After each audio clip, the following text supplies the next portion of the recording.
안녕하세요. 평균도 성경대학 22번째 강의에 함께 하시는 여러분을 환영합니다.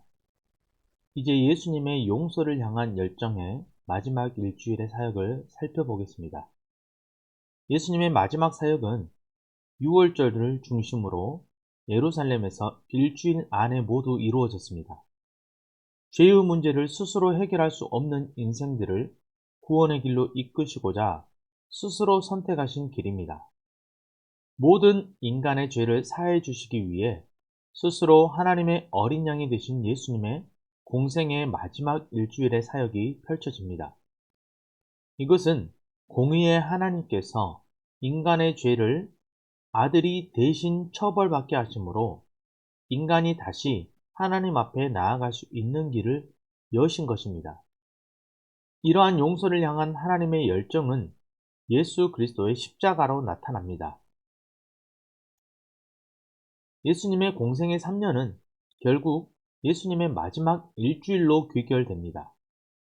마지막 일주일 동안 예수님께서는 예루살렘에 입성하시고 성전을 정결케 하시고 마지막 유월절을 첫 번째 성찬식으로 지키시며 십자가에서 인류 구원의 대속을 이루십니다. 공생의 3년 동안 하나님의 사랑과 사람의 가치를 말씀하신 예수님께서 드디어 십자가를 향한 마지막 일주일의 여정을 겸손의 왕의 모습으로 시작하십니다. 예수님께서 이 땅에서 감당하셔야 할 가장 중요한 십자가 사역을 일주일 남겨놓은 이 중요한 순간에 예수님의 제자인 요한과 야고보의 어머니인 세베대의 아내가 예수님을 찾아와 한 가지 부탁을 합니다. 그것은 곧 예수님께서 예루살렘에서 왕이 되실 때 자신의 두 아들을 하나는 예수님의 좌편에 또 하나는 예수님의 우편에 앉게 해달라는 것이었습니다. 그리고 이러한 내용을 알게 된 다른 제자들이 몹시 분을 냅니다. 이것은 당시 메시아로서의 예수님을 향한 유대 사회의 오해, 즉 예수님을 정치적 메시아, 로마 사회로부터의 정치적 해방자로 받아들였던 유대 사회의 모습, 더 나아가 예수님의 제자들마저 예수님을 정치적 메시아로 오해하고 있었다는 안타까운 사실을 보여주고 있는 것입니다. 그러나 예수님께서는 야고보와 요한을 꾸짖지 않으십니다. 예수님께서는 그들의 낮은 수준의 욕심을 버리고 높은 수준의 꿈을 꿀 수 있는 훗날을 기다려 주십니다. 이처럼 크신 예수님의 사랑을 깨달은 제자들은 예수님의 죽음과 부활 이후 그 사랑을 온몸으로 전하며 실천하는 데 더욱 큰 열심을 쏟는 사도들이 됩니다. 지금까지 갈릴리를 중심으로 하나님 나라 복음을 전해오신 예수님께서 이제 가장 중요한 마지막 사명인 십자가 사명을 완수하시기 위해 유대의 종교, 정치의 중심지인 예루살렘으로 들어가실 때 예수님께서는 새끼의 나귀를 타셨습니다. 이것은 이미 400여 년 전에 스가랴 선지자를 통해 예언한 바 있었습니다. 그렇다면 예수님께서는 왜 나귀, 그것도 작은 새끼 나귀를 타고 입성하셨을까요? 예수님께서 새끼 나귀를 준비하신 이유는 모든 사람과 가까이 하시기 위해서였습니다. 덩치가 큰 말을 타고 입성하셨다면 어린아이나 노인들은 예수님께 가까이 다가가지 못했을 것입니다. 하지만 새끼 나귀를 타신 예수님께서는 많은 사람들이 가까이 와서 옷을 벗어 깔고 종려나무 가지를 베어 길에 펴고 환호할 수 있었던 것입니다. 예수님께서 새끼 나귀를 타신 또 하나의 중요한 이유는 바로 겸손이었습니다.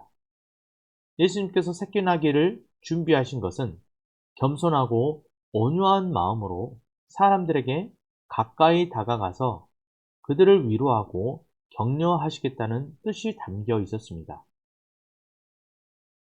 이렇게 예루살렘 성전에 들어가신 예수님께서는 성전에서 장사하는 사람들과 환전하는 사람들을 보시고 장사하는 사람들을 내쫓으시고 환전하는 사람들을 상과 비둘기 파는 사람들의 의자를 둘러 엎으시며 만민이 기도하는 집인 성전을 강도의 소굴로 만들었다며 분노하십니다. 하나님께서 다윗에게 예루살렘 성전을 허락하신 궁극적인 이유를 우리는 솔로몬의 기도를 통해 살펴볼 수 있습니다. 열왕기상 8장 41절에서 43절에 성전 낙성식 때 솔로몬의 기도의 내용을 통해 알 수 있는 성전은 기도하는 집이었습니다. 이스라엘 백성을 포함한 모든 이방인들까지 만민이 성전에 나와 하나님께 기도할 때 하나님께서는 그들의 기도를 들으시고 응답하실 것이라는 게 성전 낙성식 때의 솔로몬이 밝혔던 성전의 본래적 기능이었습니다. 그러나 정치적 이데올로기에 의한 성전의 기능이 변질되어 버림으로 인해 이제는 예루살렘 성전이 더 이상 성전으로서의 본래적 기능을 감당하지 못하게 되었음을 꼬집고 계신 것입니다. 이에 예루살렘의 심장부인 성전을 쥐고 거기에서 나오는 이익을 누리고 있던 대제사장 세력들이 달려와서 무슨 권위로 이런 일을 하느냐, 누가 이러한 일할 권리를 줬느냐 하며 예수님께 따져 묻습니다. 지금껏 자신들이 만들고 지켜온 자신들의 부와 권력의 기반을 흔드시는 예수님을 적대시하는 종교 지도자들의 민낯이 적나라하게 드러나고 있는 대목입니다. 유대의 종교 지도자들은 표면적으로는 예수님을 신성 모독죄로 고발했지만 사실은 자신들의 기반을 흔드는 예수님을 향한 개인적 원한으로 인한 자신들이 지금까지 지켜왔던 기득권을 빼앗기지 않으려는 물질적 이기심 때문이었던 것입니다. 그동안 종교 지도자들과의 정면 충돌을 피하셨던 예수님께서는 이제는 십자가를 지시기 위해 본격적으로 종교 지도자들과 부딪히기 시작하십니다. 예수님께서 성전에서 나가실 때 한 제자가 예수님께 성전이 어떻게 될 것인가를 묻자 예수님께서는 돌 하나도 돌 위에 남기지 아니하리니 라고 말씀하십니다. 이것은 아무리 예루살렘 성전이라 할지라도 그곳이 하나님의 뜻에서 멀어진다면 하나님의 심판의 대상이 될 수밖에 없다는 것을 말씀하고 계신 것입니다. 중요한 것은 무엇을 얼마만큼 했느냐가 아니라 진정 그 안에 하나님의 뜻을 이루는 삶을 살아가고 있느냐 하는 것입니다. 또한 예수님께서는 장차 다가올 고난의 시간에 대하여 예고하시며 제자들에게 인내와 승리를 부탁하십니다. 드디어 예수님의 예루살렘에서의 마지막 일주일 사역 가운데 하이라이트인 6월절 식사가 펼쳐집니다. 예수님께서는 출애굽 전날 밤 애굽에서 행해졌던 첫 번째 6월절 이후 1500년이 지난 이번 6월절을 제자들과 마지막으로 지키시고 이를 첫 번째 성찬식으로 제정하시며 이때 예수님께서는 새 언약을 체결하십니다. 예수님께서 제자들에게 직접 나누어 주신 떡은 예수님의 몸을 상징하며 포도주는 예수님의 피를 상징했습니다. 이것은 1500년 전 애굽에서의 6월절 어린 양이 히브리 민족의 장자들을 살렸듯이 예수님께서 하나님의 어린 양 되셔서 인류 구원을 이루실 것을 의미한 것입니다. 그동안 6월절이 이날을 기념하라 하였다면 이제 첫 번째 성찬식을 기점으로 나를 기념하라로 바뀌게 된 것입니다. 그리고 예수님의 십자가를 기점으로 제사장 나라의 5대 제사는 하나님 나라의 오직 예배로 바뀌게 됩니다.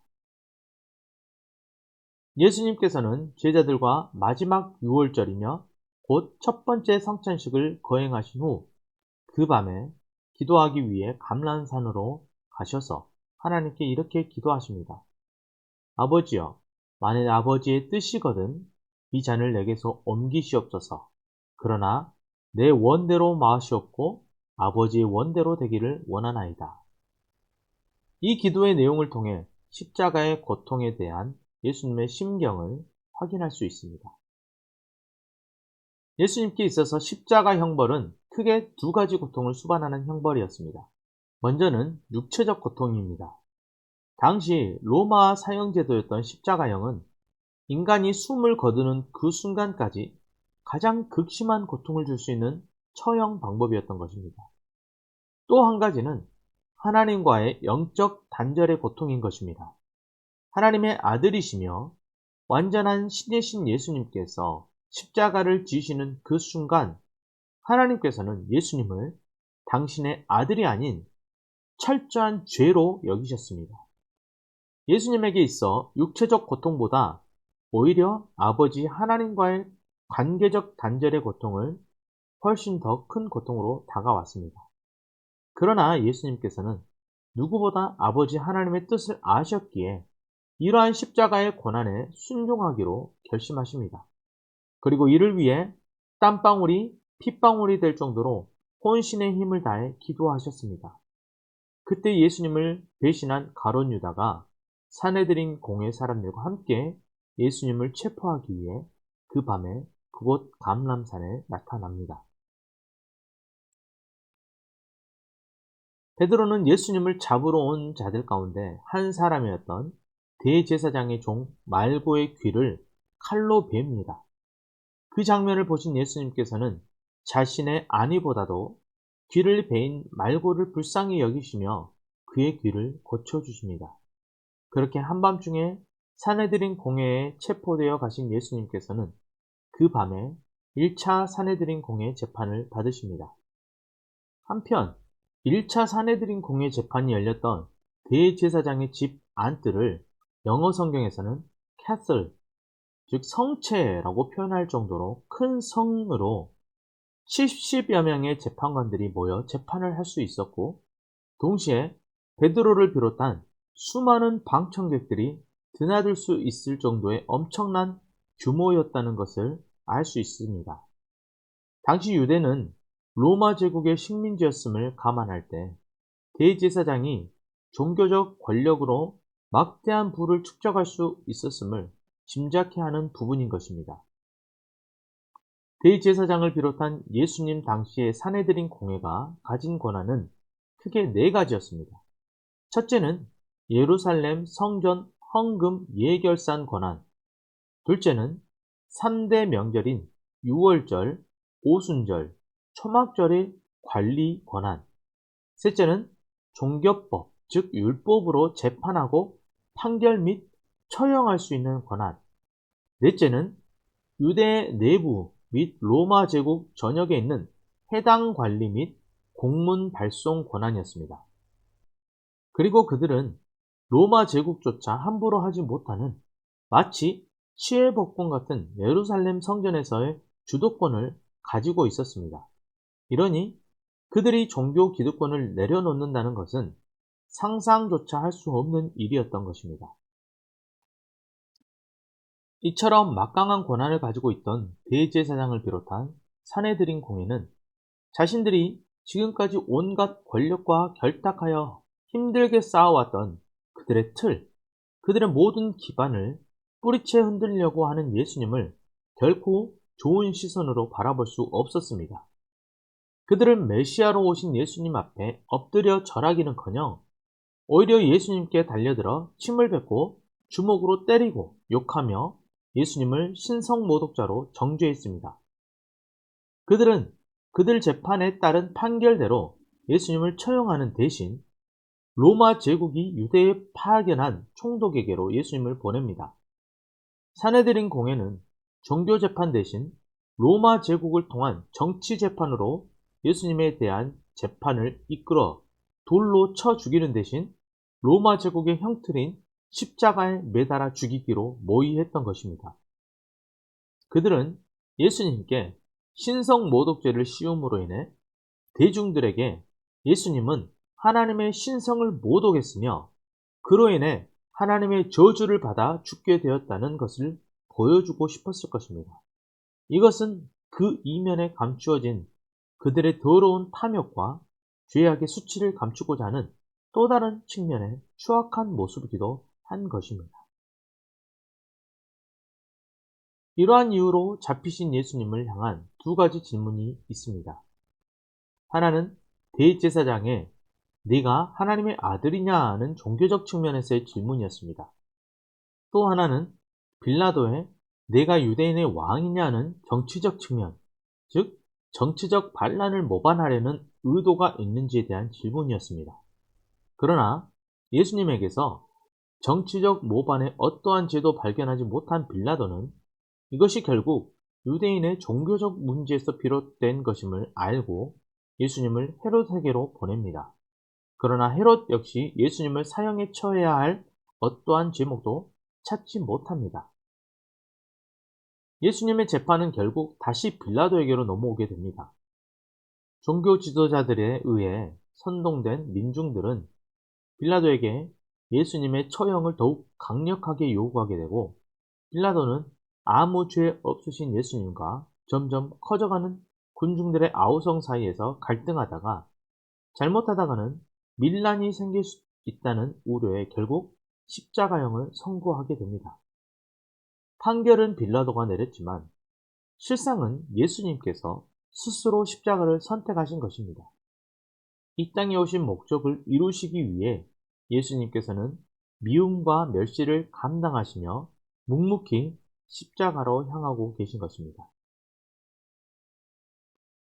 예수님께서는 골고다 언덕에서 십자가를 지시고 숨을 거두신 후 장사 지낸 후 사흘 만에 부활하셔서 시래에 빠져 있던 제자들에게 다시 찾아오심으로 그들을 회복시켜 주십니다. 예수님의 부활은 모든 인생의 부활의 첫 열매가 되는 위대한 실제적 사건이며 우리가 노래해야 할 진정한 승리, 가장 영원한 승리인 것입니다. 십자가는 개약으로 보면 처벌이며 심판의 장소입니다. 그러나 십자가에는 또 한 관계의 신비가 담겨 있습니다. 십자가는 계약과 관계, 처벌과 용서, 공의와 사랑이 함께 완성된 장소입니다. 로마 군병들이 예수님을 때리고 가시 면류관을 씌우고 침 뱉고 갈대로 머리를 칩니다. 예수님께서는 그 모든 아픔과 고통, 멸시와 조롱을 참으시며 6시간 동안 십자가 위에 손과 발에 못이 박힌 채로 달려 계십니다. 그리고 마침내 예수님께서 다 이루셨습니다. 가난한 영혼, 줄인 영혼, 아파하는 영혼을 사랑하셨던 예수님의 삶은 이렇게 마지막을 고합니다. 십자가의 보혈로 우리는 하나님의 자녀가 되었습니다. 끊어졌던 하나님과 인간의 관계를 예수님께서 십자가로 온전히 연결시키신 것입니다. 예수님께서 십자가에 죽으심으로 온 인류는 단번에 구속을 받았습니다. 성경에서 뿐만 아니라 이 세상에서 가장 소중하고 아름다운 순간을 꼽으라면 그것은 아마 예수님께서 십자가에 달리신 그 순간일 것입니다. 예수님께서 십자가에 달리신 그 순간이야말로 나를 향한 하나님의 사랑이 확증되어지는 순간이기 때문입니다. 예수님께서 십자가에서 고통당하실 때 제자들은 모두 다 도망갔지만 예수님을 섬기며 갈릴리에서부터 따라온 여인들은 끝까지 먼 발치에서 예수님을 바라보고 있었습니다. 이들은 세상에서 가장 아름답고 감동적인 순간을 지켜본 사람들이며 이들은 예수님의 사랑과 공의가 붉은 꽃으로 피어난 그 순간을 함께한 복된 자들인 것입니다. 이처럼 예수님의 십자가에서 사랑과 공의를 경험하고 고백하는 사람들을 그리스도인이라 부릅니다. 그리고 하나님의 사랑을 알고 알아가는 사람들, 또한 사람의 가치를 알고 알아가는 사람들, 놀라운 하나님의 용서를 받았고 또 그 용서를 행하는 사람들, 이러한 모습을 삶 속에서 행실로 나타내는 삶을 살아가는 사람들을 진정한 그리스도인이라 부를 수 있는 것입니다. 예수님께서는 공생의 3년 동안 하나님 나라를 전하시는 일에 최선을 다하신 후에 결국 당신의 목숨마저도 바치셨건만 정작 지금은 제자들마저 다 도망가 버리고 예수님을 장사 지내줄 사람이 아무도 없습니다. 혹시라도 자신에게 어떠한 불똥이 튀기지는 않을는지 불안과 염려로 아무도 선뜻 나서지 못하고 있는 이 상황에서 아리마대의 부자 요셉이 빌라도를 찾아가 예수님의 시신을 장사 지낼 수 있도록 해달라고 요청합니다. 그리고 예수님의 시신을 깨끗한 세마포로 싸서 새 무덤에 장사를 지냅니다. 요셉은 이러한 자신의 행동으로 인해 어떠한 불이익이나 손해가 생길지도 모르는 상황이라는 것을 알면서도 자신의 것을 꼭 써야 할 가치가 있는 곳, 하나님의 영광을 위한 일에 사용할 줄 아는 용기 있는 사람이었습니다.